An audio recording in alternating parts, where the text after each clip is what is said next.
Media के बंधुओं और बहनों का मैं अभिनंदन करता हूं। आज इस प्रेस वार्ता में हमारे साथ हमारी पार्टी के वरिष्ठ नेता, पूर्व में स्वास्थ्य मंत्री रहे और प्रदेश के उपाध्यक्ष डॉक्टर राजीव सहजल जी, जिला के हमारे अध्यक्ष रतनपाल जी, हमारे पूर्व विधायक श्री परमजीत सिंह मम्मी जी, आदरणीय डॉक्टर राजेश कश्यप जी, आदरणीय शीला जी, आदरणीय हमारे प्रवक्ता पार्टी के भाई विवेक शर्मा जी, भाई तरसेम भारती जी और जिला के हमारे मीडिया प्रभारी भाई संजीव मोहन जी। जैसा कि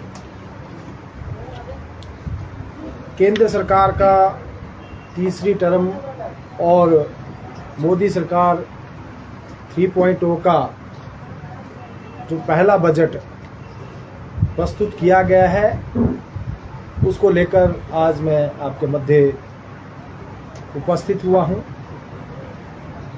एक ऐसा बजट जो कि विकासोन्मुखी बजट है, जो इस देश को एक नई दिशा देने वाला बजट है और देश को विकसित राष्ट्र बनाने का जो संकल्प इस देश के यशस्वी प्रधानमंत्री जी ने लिया है, उस दिशा में आगे बढ़ने वाला बजट है। अभी जब अंतरिम बजट पेश हुआ था तो उसमें विशेष रूप से GYAN अर्थात इस देश के गरीब, इस देश के युवा, इस देश के अन्नदाता और इस देश की नारी शक्ति, उसको लेकर विशेष प्रावधान रखे गए थे। और जो अभी पूरक बजट प्रस्तुत हुआ है, उसमें केंद्रीय वित्त मंत्री जी ने जो विशेष फोकस रखा है, उसमें मुख्य जो बिंदु हैं, उसमें रोजगार, उसमें कौशल प्रशिक्षण, MSME और मध्यम वर्ग को लेकर विशेष रूप से चिंता की गई है। एक ऐसा बजट जिसके माध्यम से युवाओं को रोजगार उपलब्ध करवाने की बात की गई है, उनका कौशल विकास करने की बात की गई है और साथ ही साथ MSME को बढ़ावा देना और इसको लेकर मुख्यतः इन मुद्दों के ऊपर विशेष फोकस किया गया है। इसके साथ साथ जिस प्रकार से इस बार के बजट में कौशल विकास को लेकर विशेष फोकस किया गया है और ये लक्ष्य तय किया गया है कि अगले 5 वर्षों में 500 बड़ी कंपनियां जो CSR के माध्यम से युवाओं को कौशल विकास के लिए इंटर्नशिप भी देंगी, भत्ता देंगी 5,000 रुपया, साथ ही 6,000 रुपया एक मुश्त उनको देने का प्रावधान रखा गया है, ताकि युवाओं का कौशल का विकास हो सके और 5 साल में 1 करोड़ युवाओं को उनका कौशल का विकास करना एक बहुत बड़ा लक्ष्य निर्धारित किया गया है। युवा आने वाले समय में स्वावलंबी बने और स्वरोजगार के लिए ज़्यादा से ज़्यादा संभावनाएं उत्पन्न की जा सकें, उसके लिए कौशल विकास को लेकर एक बड़ी योजना इस बार के बजट में तैयार की गई है। इसके साथ साथ चाहे कृषि को बढ़ावा देने की बात है, प्राकृतिक कृषि को और ज़्यादा किस प्रकार से लोग अपनाएं और ज़्यादा से ज़्यादा लोगों को उसका फ़ायदा मिल सके, इस दिशा में भी कदम उठाए जा रहे हैं। ग्रामीण क्षेत्रों में विशेष रूप से जिस प्रकार से 3 करोड़ आवास बनाने का जो लक्ष्य रखा गया, जिसमें 2 करोड़ प्रधानमंत्री आवास योजना के घर ग्रामीण क्षेत्रों में बनेंगे और 1 करोड़ घर जो है शहरी क्षेत्रों में बनाने का लक्ष्य रखा गया है। साथ ही साथ प्रधानमंत्री जो सूर्य घर योजना है, उसके तहत 1 करोड़ घरों के ऊपर सोलर सिस्टम लगाकर 300 यूनिट फ्री बिजली देने की जो बात प्रदेश की सरकार ने तो केवल झूठी घोषणा की थी, लेकिन केंद्र सरकार ने इस बात को सुनिश्चित करने के लिए इस योजना को लाया है और उसमें काफ़ी लोगों ने रजिस्ट्रेशन भी कर दिया गया और आगे भी रजिस्ट्रेशन की प्रक्रिया चल रही है और यह सुनिश्चित करने का लक्ष्य रखा गया है कि हम 1 करोड़ घरों के ऊपर इस प्रकार का सोलर सिस्टम लगाकर, ताकि हमारे जो लोग हैं उनको फ्री में बिजली भी उनको मिले, साथ ही साथ उस बिजली को बेचकर उनको आय के स्रोत भी उत्पन्न हो। एक बहुत बड़ा कदम ये भी उठाया गया है। इंफ्रास्ट्रक्चर डेवलपमेंट के लिए भी 11,11,111 करोड़ रुपए का प्रावधान किया गया, ताकि अधोसंरचना को विकसित किया जा सके। और इसके साथ साथ जिस प्रकार से अगर मैं आपको प्रमुख जो मद हैं उसके बारे में बताऊं, तो रक्षा क्षेत्र में 4,54,773 करोड़ रुपए का प्रावधान इस बार के बजट में किया गया है। इसी प्रकार से ग्रामीण विकास के लिए 2,65,808 करोड़ रुपया, कृषि एवं संबंध कार्यकलाप के लिए 1,51,851 करोड़ रुपया, गृह के लिए 1,50,983 करोड़, शिक्षा क्षेत्र में 1,25,638 करोड़, सूचना प्रौद्योगिकी एवं दूरसंचार के लिए 1,16,342 करोड़ रुपया, स्वास्थ्य के लिए 89 करोड़ 287 लाख, ऊर्जा क्षेत्र में 68 करोड़ 68,789 करोड़, समाज कल्याण के लिए 56,501, वाणिज्य और उद्योग के लिए 47,559 करोड़ रुपए का प्रावधान किया गया है। तो निश्चित रूप से इस बार के बजट में जिस प्रकार से चाहे युवाओं की बात करें, महिलाओं की बात करें, किसान की बात करें, या फिर एमएसएमई को बढ़ावा देने की हम बात करें, एक विकासोन्मुखी बजट केंद्र सरकार के द्वारा प्रस्तुत किया गया है। साथ ही साथ मुझे आज आपके माध्यम से केंद्र सरकार का इसके लिए भी धन्यवाद करना है कि जिस प्रकार से हिमाचल प्रदेश में जो पिछले वर्ष त्रासदी आई थी और उस त्रासदी में भारी नुकसान हिमाचल प्रदेश को हुआ था, 509 लोगों की जानें चली गई थी और विशेष रूप से उसमें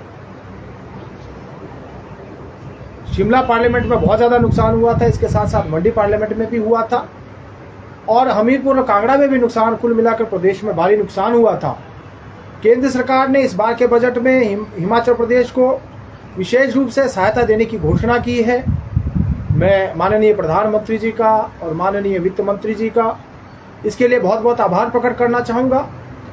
उन्होंने जिस प्रकार से पहले भी हिमाचल प्रदेश को त्रासदी के समय में 1,782 करोड़ रुपए की आर्थिक सहायता के साथ साथ 11,000 प्रधानमंत्री आवास योजना के घर भी दिए थे और प्रधानमंत्री ग्राम सड़क योजना फेज 3 में भी 2,746 करोड़ रुपया हिमाचल प्रदेश को दिया गया था। मुझे इस बात के लिए भी माननीय प्रधानमंत्री जी का, माननीय वित्त मंत्री जी का धन्यवाद करना चाहता हूं मैं कि जहां फेज 3 में हिमाचल प्रदेश को भरपूर सहायता दी गई थी, फेज 4 की घोषणा भी इस बजट में हुई है और आने वाले समय में प्रधानमंत्री ग्राम सड़क योजना जो फेज 4 है, निश्चित रूप से उसके तहत हिमाचल प्रदेश को भी भारी फायदा होगा। इस बार के बजट में भी हिमाचल प्रदेश को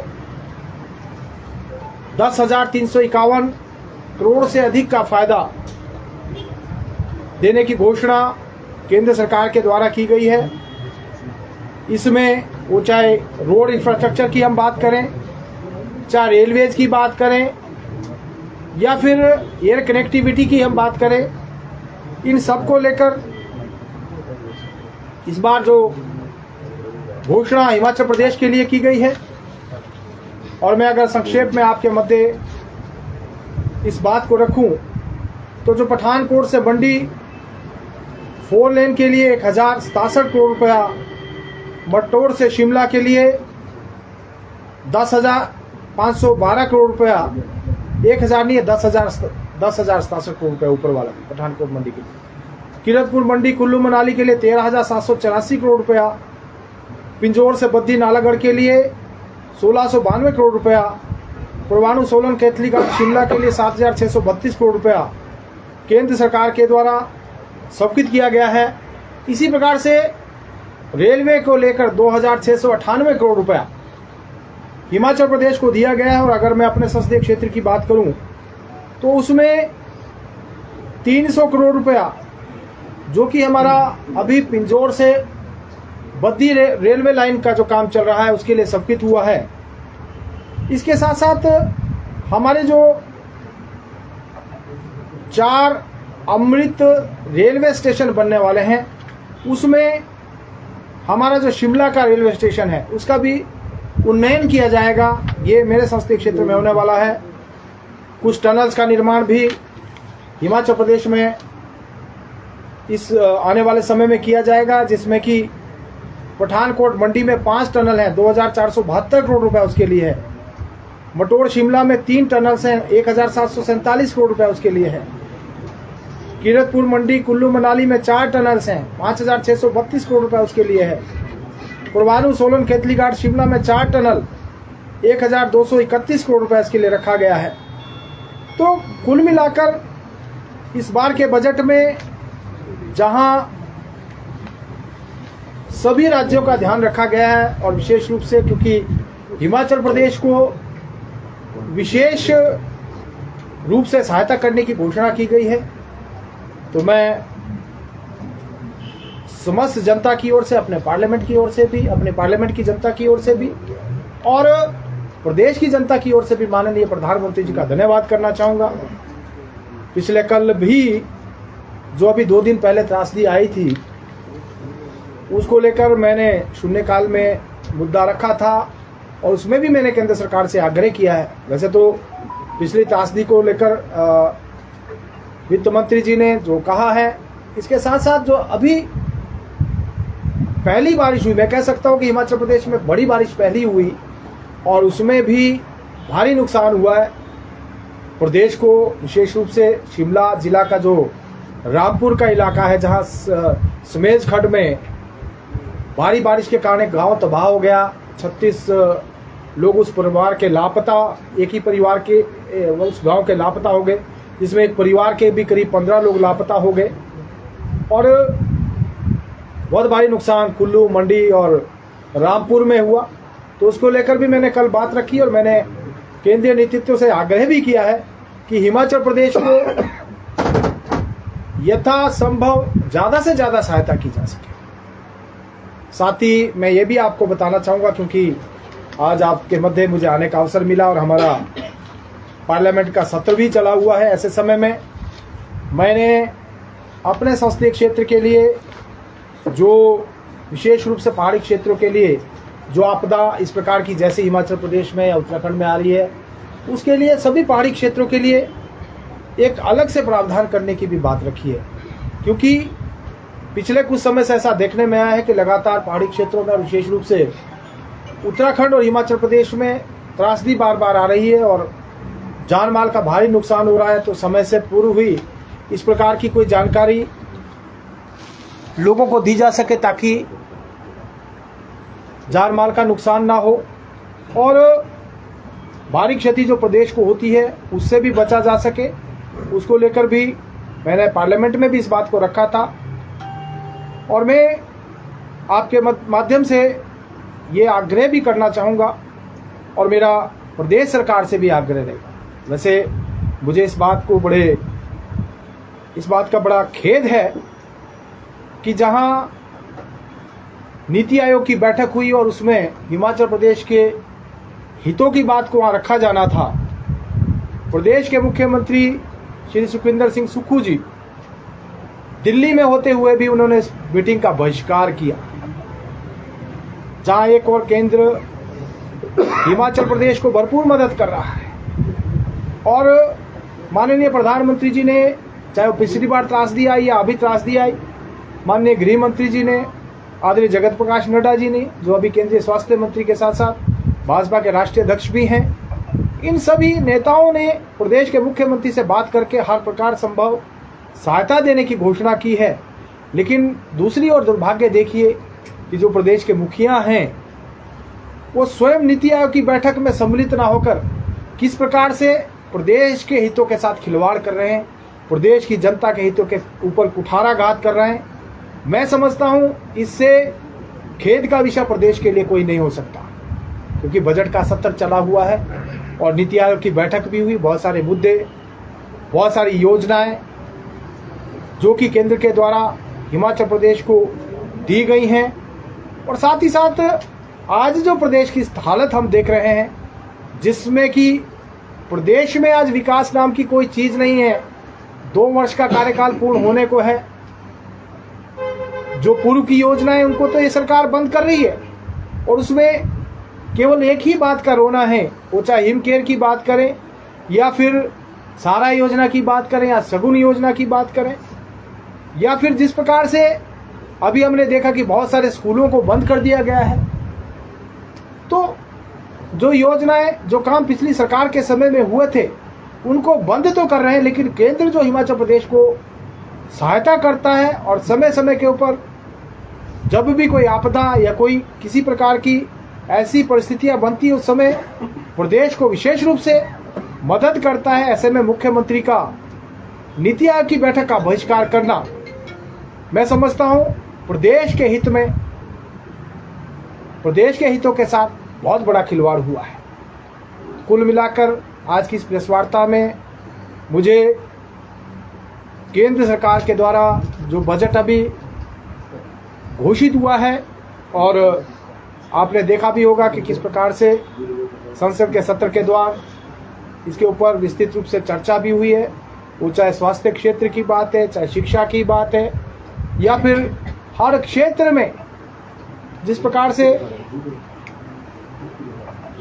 इस देश के विकास के लिए, इस देश को आगे ले जाने के लिए विस्तृत रूप से चर्चा करके सभी सांसदों ने भी अपनी बात को उसमें रखा है। मैं समझता हूं इस बार का बजट और मोदी कार्यकाल तीसरा जो अभी प्रारंभ हुआ है, उसका ये प्रथम बजट इस देश के विकास को, इस देश को एक नई दिशा देने वाला बजट है। और मैं माननीय प्रधानमंत्री जी का और माननीय गृह मंत्री जी का इसके लिए बहुत बहुत आभार प्रकट करता हूं, और विशेष रूप से हिमाचल का जो विशेष ध्यान रखा है उसके लिए भी मैं उनका आभार प्रकट करते हुए आप लोगों का भी धन्यवाद करता हूं कि इस प्रेस वार्ता में आज आप एकत्र हुए। आप सबका भी बहुत बहुत धन्यवाद। सर, आपने बात कही कि बजट में केंद्र सरकार ने हिमाचल प्रदेश को विशेष पैकेज देने की बात कही है, लेकिन दूसरी तरफ कांग्रेस और प्रदेश सरकार का कहना है कि केंद्र ने कहा है कि विशेष पैकेज दिया जाएगा, लेकिन कितना होगा और कब मिलेगा? देखिए, केंद्र सरकार ने, जैसा मैंने अभी भी आपको बताया कि पिछले साल जब त्रासदी आई थी तब भी 1782 करोड़ रुपए दिया। प्रदेश की सरकार आज भी इस बात को मानने को तैयार नहीं है। प्रदेश की सरकार और प्रदेश के मुख्यमंत्री तो बार बार कहते हैं कि ये हिमाचल का हक है, लेकिन केंद्र सरकार ने विशेष रूप से उल्लेख करते हुए विशेष रूप से बजट में इस बात का प्रावधान किया कि जो आपदा के कारण हिमाचल प्रदेश को नुकसान हुआ है उसमें हिमाचल प्रदेश को विशेष सहायता दी जाएगी। आंकड़ा उसका कोई एक अलग से आंकड़ा नहीं दिया गया है, लेकिन हिमाचल प्रदेश को कब तक मिलेगा? 60 करोड़ अभी बजट में घोषणा की है, और बहुत जल्दी जैसे बजट पास होगा तो उसके बाद प्रदेश को विभिन्न मदों में पैसा दिया जाएगा। और ये पैसा कोई प्रदेश को एक उसके लिए नहीं दिया जाएगा। जो विभिन्न विकासात्मक कार्य हुए हैं, जहां नुकसान हुआ है, उस नुकसान की भरपाई करने के लिए, चाहे सड़कों की बात है, चाहे पीने के पानी। केंद्र सरकार से सिर्फ 60 करोड़ रुपया वो भी 2021 और 22 के लिए, अभी 24 तक तो पहुंचे, 23 तक तो पहुंचे। नहीं, ऐसा नहीं है। आंकड़े 1782 करोड़ रुपया तो पहले दे दिया गया है, और ये जो घोषणा की गई है, ये घोषणा आने वाले समय में विभिन्न निर्माण के लिए, अधोसंरचना के निर्माण के लिए दिया जाएगा। उसमें चाहे पुलों की बात है, चाहे सड़कों की बात है, चाहे पेयजल योजनाओं की बात है, चाहे अन्य जितने भी इस प्रकार के कार्य हैं, विभिन्न मदों के द्वारा ये पैसा हिमाचल प्रदेश को दिया जाएगा। और विशेष रूप से हिमाचल प्रदेश को मदद करना, मैं समझता हूँ एक बहुत सराहनीय कदम, और मैं तो विशेष रूप से धन्यवाद केंद्र सरकार का इसके लिए करना चाहूँगा। सर, आपने 11,000 आवास की बात की जो प्रधानमंत्री आवास योजना के तहत दिए गए, लेकिन 11,000 आवास वहां से सभी भी जरूर हुए हैं, लेकिन 80% आवास लोगों ने रिजेक्ट कर दिए हैं कि बहुत कम पैसा दिया जा रहा है। देखिए, ये तो जो गाइडलाइंस के हिसाब से जो है उस हिसाब से ही 11,000 मकान दिए गए हैं, जबकि हिमाचल प्रदेश का जो कोटा था वो 6,000 मकानों का बनता था। इसके अतिरिक्त 5,000 अतिरिक्त घर दिए हैं, और उसके बाद और भी कहा है कि हिमाचल प्रदेश को और भी जितने लोगों को आवास लेने से मना कर रहे हैं कि इसमें गाइडलाइन इतनी ज्यादा है कि 2 साल तक तो निर्माण नहीं हो सकता, पैसा भी कम है, जितनी ज्यादा गाइडलाइन उन्होंने दी है। अगर आंकड़ा लेंगे तो अगर स्वर्ण की बात करें तो यहाँ 894 मिले थे, जबकि 350 लोगों को आवास ही बन रहे हैं। देखिए, तो स्टेट गवर्नमेंट को उसकी कंडीशंस को फुलफिल करना है, क्योंकि केंद्र सरकार ने हिमाचल प्रदेश को आवास आवंटित कर दिए हैं और हिमाचल प्रदेश की सरकार ने उनको आगे जिला वाइज भी आवंटित कर दिया गया है। अब इसमें जो भी आगे की प्रक्रिया है, जो भी उसकी गाइडलाइंस के हिसाब से जो भी करने की आवश्यकता है, प्रदेश सरकार को देखना है। और प्रदेश ने तो अपना एक गाइडलाइन तो केंद्र से बनती हो तो सरलीकरण किए जाए ना सर उसका, तो ताकि आम आदमी को फायदा मिले। अब 11,000 आवास तो आपने स्वीकृत कर दिए, लेकिन सरलीकरण नहीं है। ये कार्य जो है प्रदेश सरकार का है। प्रदेश सरकार को ही देखना है कि किसको मकान की आवश्यकता है, किसका नुकसान हुआ है और किसको मकान दिया जाना चाहिए। और जिन लोगों को, क्योंकि हमने ऐसा ध्यान में आया है कि जो लोग वास्तविक रूप से जिनको मिलना चाहिए था फायदा, उनको उसका फायदा नहीं मिला। जिन लोगों के घर चले गए उन लोगों को मकान नहीं मिला, लेकिन जिसके घर में दरार भी नहीं आई उन लोगों को फायदा देने का काम, जिनके पक्के मकान थे उनको भी घर देने का काम हुआ है। और इसमें भी भारी गड़बड़ झाला जो है प्रदेश की सरकार ने किया है। मेरा तो स्पष्ट रूप से कहना है कि जो गरीब लोग हैं, जिनको पिछली त्रासदी में नुकसान हुआ है, जिनके मकान ढह गए हैं, उन लोगों को निश्चित रूप से इसकी आवश्यकता है और उनको फायदा मिलना चाहिए, लेकिन इसकी बंदरबाट नहीं होनी चाहिए। इसमें चुन कर केंद्रीय योजना में इतना बड़ी धांधली जो आप बता रहे हैं, तो तब ईडी क्या है कर दी, तो भेज दो ईडी। नहीं, देखिए योजना अगर कोई घपला हुआ है तो भेजो। तो केंद्र सरकार प्रदेश को मदद करती है, प्रदेश को आर्थिक रूप से सहायता करती है, प्रदेश के लिए योजनाएं देती है। उसका क्रियान्वयन करना, उसका एग्जीक्यूशन करने का काम स्टेट गवर्नमेंट का होता है। केंद्र सरकार आपको सहायता देगी, आपको मदद करेगी, लेकिन उसको एग्जीक्यूशन आपने कैसे करना है ये तो प्रदेश सरकार को तय करना है। और अब प्रदेश सरकार की जिम्मेदारी बनती है कि वो पात्र लोगों को मदद करें। कश्यप जी, कृषि में हिमाचल को क्या मिला है? आपके पार्लियामेंट में 10,000 करोड़ की वो कारोबार सेब, टमाटर, लहसुन का होता है, क्या मिला है कृषि में? थोड़ा सा देखिए, तो इसका जब बाइफरकेशन आएगा उस हिसाब से हम आपको अभी डिमांड तो अलग से नहीं, लेकिन मैं ये बताना चाहूंगा कि इस बार के जो पार्लियामेंट का जो सेशन था उस दौरान मैंने अपने संसदीय क्षेत्र की बात को रखा, विशेष रूप से जो हमारे बागवान हैं। बागवान प्रतिवर्ष भारी बरसात के कारण, ओलावृष्टि के कारण, प्राकृतिक आपदा के कारण या बर्फबारी न होने के कारण सेब की फसल नष्ट हो जाती है या फसल नहीं होती है। तो अभी तक जो है इसको कृषि फसल बीमा योजना के तहत नहीं लाया गया था, जबकि सेब की फसल भी एक फसल है। और जब सेब की फसल नहीं होती तो हमारे बागवानों को, हमारे किसानों को बहुत नुकसान होता है। तो मैंने इस बात को केंद्र सरकार के समक्ष रखा है कि सेब को भी जो है फसल बीमा योजना के तहत लाया जाए, ताकि जब भी प्राकृतिक आपदा के कारण किसी प्रकार का नुकसान हमारे किसानों को होता है तो उनको फसल बीमा योजना का लाभ मिल सके। प्राकृतिक आपदा, ये तो सेब की बात होगी सर। एक मिनट, इससे रिलेटेड क्वेश्चन है मेरा। आपने कहा प्राकृतिक आपदा को लेकर जैसे इसमें नुकसान हो जाता है, आज की जैसे बादल फट रहा है। बादल आपने कहा कि जो IMD में मौसम विज्ञान केंद्र शिमला में ऐसे कौन से उपकरण लगेंगे जिससे सूचनाएं लोगों किसानों को मिल जाएगी आज बादल फट रहा है। IMD चंडीगढ़ इसको कर रहा है। अभी तो हम उधार ले रहे हैं, चंडीगढ़ से ले रहे हैं, हैदराबाद से ले रहे हैं, दिल्ली से ले रहे हैं, तो इसको लेके आपने कहा है, मैंने इस बात को रखा है। शिमला में मौसम विज्ञान केंद्र में कोई नए उपकरण लगे। मैंने ये आग्रह किया है केंद्र सरकार से कि ऐसा कोई सिस्टम लगाया जाए ताकि एडवांस वार्निंग उसकी लोगों को मिल सके और त्रासदी से पहले ही लोग जो है उस जगह को खाली कर दे। दूसरी बात मैंने ये भी रखी है कि नदी नालों के किनारे जितने भी हमारे बिल्डिंग्स बनी हैं उसका भी एक सर्वे किया जाए और ये देखा जाए कि किन क्षेत्रों में, जैसा हमने कुल्लू में देखा कि किस प्रकार से बड़े बड़े भवन, 6-6, 7-7 मंजिले भवन, होटल जो है ध्वस्त हो गए। तो ऐसा नुकसान आने वाले समय में ना हो, क्योंकि इस प्रकार की घटनाएं जो निरंतर बढ़ती जा रही हैं बादल फटने की, जो कि हमने कभी पढ़ा नहीं था। बात जब हम पढ़ते थे तो कभी हमने इस बारे में नहीं पढ़ा था कि इस प्रकार की कोई घटना, बादल भी फटने की, क्लाउड बर्स्ट की भी कोई घटना होती है। लेकिन अब तो निरंतर हो रही है। अभी 31 तारीख की रात्रि में 3 स्थानों के ऊपर बादल फटा। हिमाचल प्रदेश में रामपुर में फटा, कुल्लू में फटा और आनी में फटा। तो कितना नुकसान हो गया। हमारे 54 जो जानकारी थी 54 लोग उसमें जो लापता IMD को मजबूत करने जी जी की, उसके लिए मैंने आग्रह बड़ा किया। बर्निंग इशू है। जी मैंने इस बात को रखा है और विशेष रूप से आग्रह किया था। आपने अगर मेरी बजट स्पीच को देखा होगा तो हमने पहाड़ी राज्य जो 11 स्टेट्स हैं उन 11 स्टेटों की बात की है कि 11 के 11 स्टेटों में इस बात को देखा जाए और विभिन्न मंत्रालयों में भी कोई ऐसा विभाग बनाया जाए जो कि इन पहाड़ी क्षेत्रों का विशेष रूप से ध्यान रखे।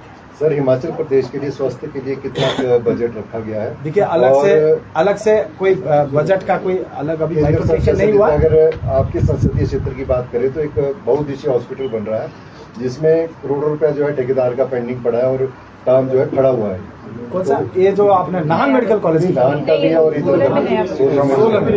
तो सर इसके लिए क्या रहेगा? तो इसको मैं अभी भी मुझे पत्र मिला है इस विषय को लेकर और मैं कल ही केंद्रीय स्वास्थ्य मंत्री जी से मिलूंगा ताकि इसको लेकर भी, और नाहन का जो मेडिकल कॉलेज है उसके लिए भी मैंने केंद्र सरकार के समक्ष बात को रखा है क्योंकि उसका कार्य भी बंद पड़ा है जबकि वहाँ मेडिकल क्लासेस चली हुई हैं। एक बैच तो आउट भी हो गया लेकिन अभी तक 2017 में उसकी कॉलेज सब की थी, 2019 से उसका काम शुरू हो गया था लेकिन आधा काम भी अभी तक नहीं हुआ है और जो है काम बंद पड़ा हुआ है लेकिन उसके ऊपर कोई कार्रवाई नहीं हुई है। तो मैंने इस बात को भी केंद्र स्वास्थ्य मंत्री के समक्ष रखा है। साथ ही एक बात मैं और कहना चाहूँगा, जो इस बार हमारा जो पिंजौर से नालागढ़ 4 लेन का काम उसको भी सितंबर 2024 में समाप्त होना है। 2019 में जिसको शुरू किया गया था लेकिन वो काम भी कछुए की रफ्तार से चल रहा है। तो उस बात को भी मैंने केंद्र सरकार के समक्ष रखा है। मैं आप लोगों को भी, मैंने वैसे उसको क्लिप्स तो हमने डाल दी थी सोशल मीडिया भी और मीडिया को भी दिया था और आने वाले समय में भी आपको उनकी क्लिप्स में मुहैया करा दूंगा।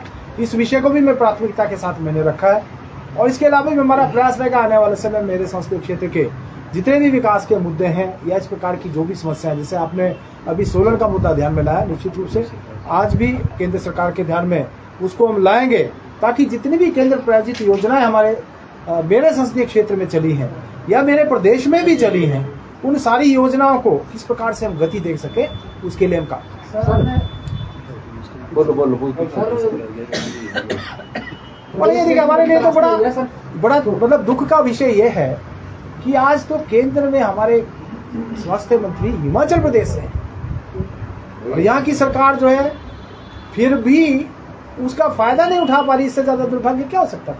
सर, जनता ने तो आपको भेजा आपने ऐसे बुलाया लेकिन आपके कुछ नेता ऐसे हैं जो मौसम साफ होने का इंतजार कर रहे हैं, कुछ मौसम साफ हो तब वो क्षेत्र में जाएंगे, लोगों का हालचाल पूछेंगे। देखिए मैं आपको स्पष्ट रूप से कहना चाहूंगा, प्रदेश भाजपा का नेतृत्व लगातार पूरी स्थिति की जानकारी जायजा भी ले रहा है।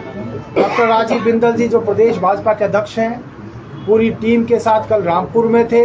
हमारे पूर्व विधायक और पूर्व मंत्री कुल्लू वाले अपने गोविंद ठाकुर जी, सुरेंद्र शौरी जी, हमारे आनी के विधायक लोकेंद्र जी जो रामपुर से जिन्होंने हमारा चुनाव लड़ा, ऐसे कौल सिंह नेगी जी और जितने भी रंग के हमारे विधायक।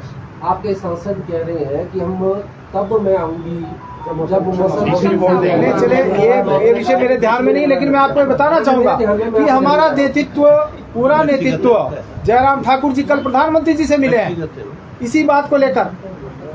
कल उन्होंने इसी बात को लेकर सुबह में राष्ट्रीय अध्यक्ष श्री जगत प्रकाश नड्डा जी से मैं स्वयं मिला और अगले कल या परसों में कल मैंने 0 आवर में मुद्दा रखा है, मंडे या ट्यूसडे में मैंने केंद्रीय गृह मंत्री जी से मिलने का समय मांगा है। वैसे तो माननीय प्रधानमंत्री जी ने ऑलरेडी एनडीआरएफ को भेज दिया, आईटीबीपी को लगाया है, एसडीआरएफ लगी है, होमगार्ड्स लगे हैं, एयरफोर्स तैयार बैठी है।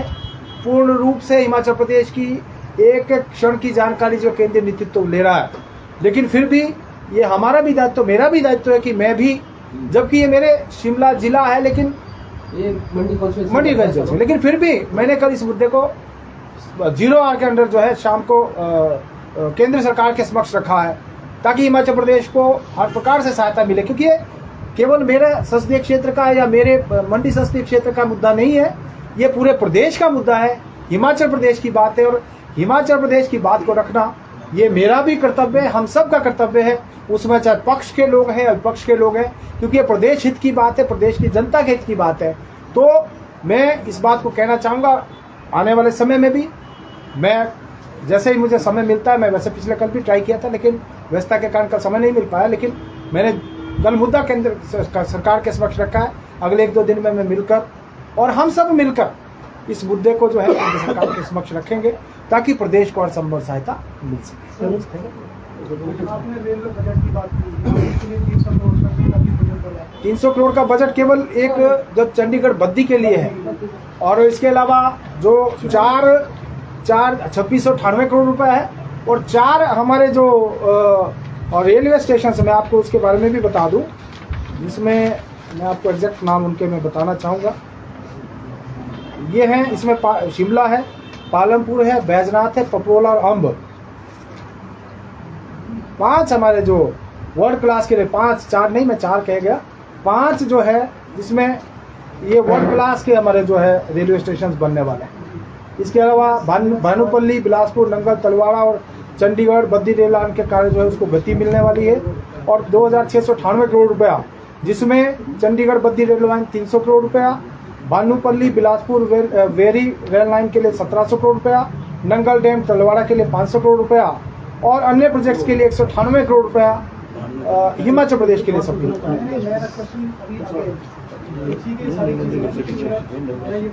आपकी भी प्रायोरिटी थी कि आपके शिमला संसदीय क्षेत्र में आपका बड़ा मुद्दा था कि आप सिरमौर से हाँ, मैं इस बात को आपको कहना चाहूँगा। आप दिल्ली भी पहुंचे थे, लेकिन वो मुद्दा कहीं गायब हो गया।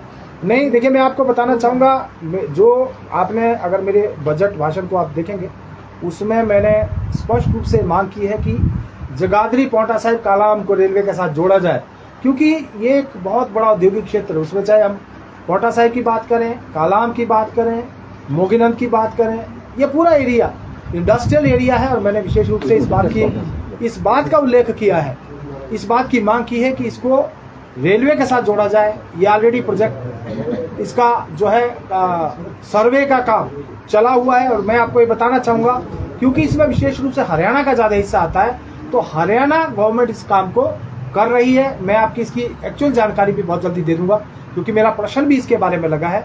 मैंने प्रश्न दिया है, उसका जो भी रिप्लाई आएगा तो मैं इसके बारे में आपको जानकारी दूंगा। दूसरी बात मैंने एक और मैं आपको बताना चाहता हूँ, जो मैंने विशेष रूप से बजट में इस बार मांग की है। एक तो हिमाचल प्रदेश को CRF में, तथा जो भी PMGSY फेज 4 आ रहा है, उसमें विशेष रूप से हिमाचल प्रदेश का ध्यान रखा जाए। दूसरा, मैंने एक बात और रखी है कि विशेष रूप से जो हमारा अपर का इलाका है, जो जिला शिमला का इलाका है, वहाँ पर टनल्स बनाई जाए, और टनल्स बनाकर जो है कनेक्टिविटी की जाए, ऑल वेदर भी हो जाएगी।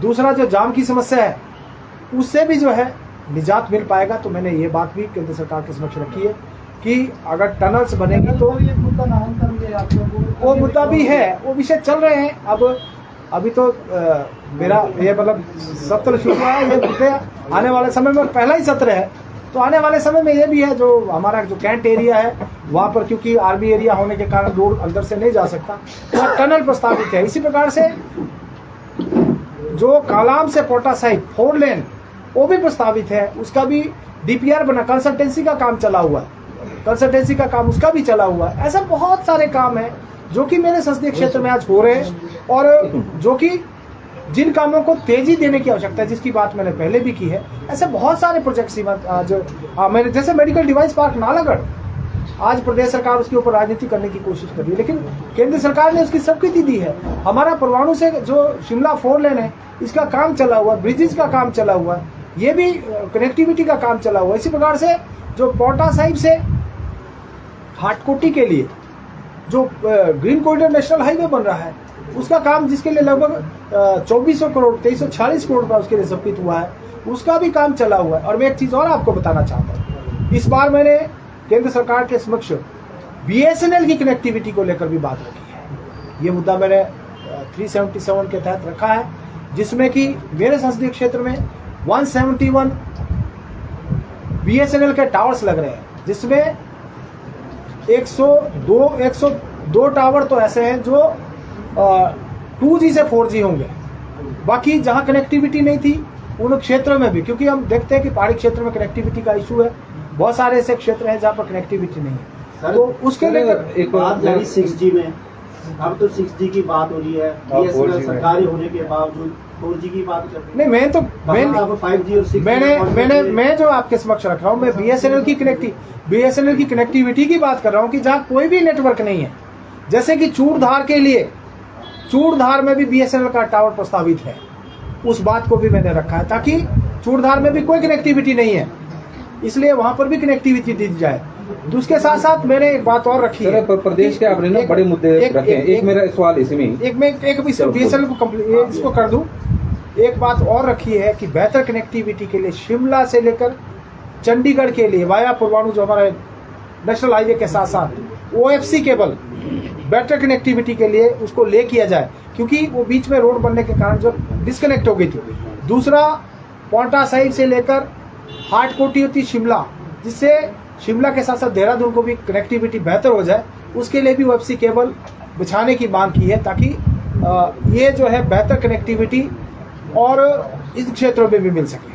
सर, मेरा सवाल है, आपने कई मुद्दे रखे हैं, पर एक सवाल मैं ये पूछना चाह रहा हूँ कि जो चंडीगढ़ से और केतरी घाट तक, परमाणु से केतरी घाट तक 4 लेन बना है, इसके क्वालिटी ऑफ वर्क को लेकर भी आपने कभी मुद्दा उठाया? अगर 7 महीने के आंकड़े रखें तो 91 सड़क दुर्घटना हुई है, 15 लोगों की मौत हुई है, 162 लोग घायल हुए हैं। पिछले वर्ष सबसे अधिक यदि नुकसान कसौली और सिरमौर में हुआ तो 4 लेन के कारण हुआ। तो ये मुद्दा संसद में क्यों उठ रहे हैं? ये विषय अभी ध्यान में आपने लाया है, और निश्चित इसको भी हम रखेंगे। धन्यवाद आप सबका। एक आखिरी नशे को लेकर नशा बहुत बड़ा मुद्दा है। एक आखिरी प्रश्न सांसद